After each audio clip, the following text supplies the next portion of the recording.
ஒரு மனுஷன் நல்லவன்னா எப்படி தெரியுமா இருக்கணும்? சமத்து புள்ளையா இருக்கணும். அப்படியே டெய்லி வேலைக்கு போகணும். அப்படியே வந்துடணும், வீட்டில் வரணும், பொண்டாட்டி பிள்ளையோடு இருக்கணும். எந்த இதுவும் பண்ணக்கூடாது, அரசியல் பண்ணக்கூடாது, அதிகாரத்தை எடுத்து கேள்வி கேட்கக்கூடாது. அப்புறம் யார் என்ன இது பண்ணாலும் கண்டுக்காமல் வீட்டுக்குள்ளவே இருக்கணும். அப்படியே இருந்துட்டு பொண்டாட்டி பிள்ளைய மட்டும் பார்த்துக்கின்னு அப்படி நம்மளுக்கான மட்டும் அவங்களுக்கான மட்டும் வாழ்ந்துட்டு அப்படியே போயிடணும். அப்புறம் சாராயம் குடிக்கக்கூடாது, பீடி குடிக்கக்கூடாது. அப்படி நல்லவனாக இருக்கணும், யாரும் ஏமாற்றக்கூடாது. இப்படி தான் நம்மளை சொல்லி சொல்லி வளர்த்துருப்பாங்க. தப்புங்க. அது பைத்தியக்காரன் சொன்னது. இனி ஃபாலோ பண்ணாதீங்க. நான் சொல்கிற மாதிரி ஃபாலோ பண்ணுங்கள். தப்பு தெரிஞ்சா 100 நீ ஒரு ஆளாக கேட்காத, உன்ன மாதிரி 100 பேருக்கு கூட்டு போய் கேள்வி கேளு. அரசியல் பேசு, டீ கடை அரசியல் பேசு. வேலைக்கு போய் சம்பாதிக்கிறது தான் வாழ்க்கை அப்படின்னு நினைக்காத. இன்றைக்கி யூடியூப்ல எல்லாம் பார்த்தீங்கன்னா தமாமல் ஒரு ப்ராடக்டை விற்றுக்குன்னு இப்போ இது பண்ணிக்கின்னு வீட்டிலேருந்தே 1 லட்சம் 2 லட்சம் 3 லட்சம் வரைக்கும் சம்பாதிக்கிறான். வேலைக்கு போகாத, எப்படி வேணாலும் சம்பாதிக்கலாம். பணம் சம்பாதிக்கிறத மட்டும் குறிக்கோளை வை.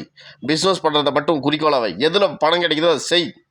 அதே மாதிரி குடிக்காத பம்மியமாக இருந்துடும். நீ கடவுளோ புத்தரோ கிடையாது. வருஷத்துக்கு ஒரு முறையோ 2 வருஷத்துக்கு ஒரு முறையோ 6 மாதத்துக்கு முன்னாடி குடிக்கிற எண்ணம் இருந்தால் குடிச்சிக்கோ. அது தப்பில்லாத, யாரையும் தொந்தரவு பண்ணாமல், யாரும் இது பண்ணாமல்.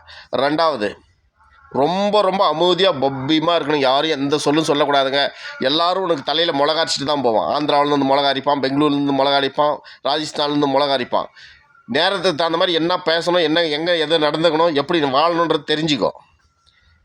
அமைதியாக இருக்கணும், பொறுமையாக இருக்கணும், நல்லவனாக இருக்கணும். ஆனால் நல்லவனாக இருந்தீங்கன்னா அந்த நாடு உணுதாக இருக்காது. இப்போயே நாடு நம்மள்தான் இல்லை. புரியுதா? பேசுங்க, அரசியல் பேசுங்க, தெருக்கு பேசுங்க, வீட்டுக்கு பேசுங்க.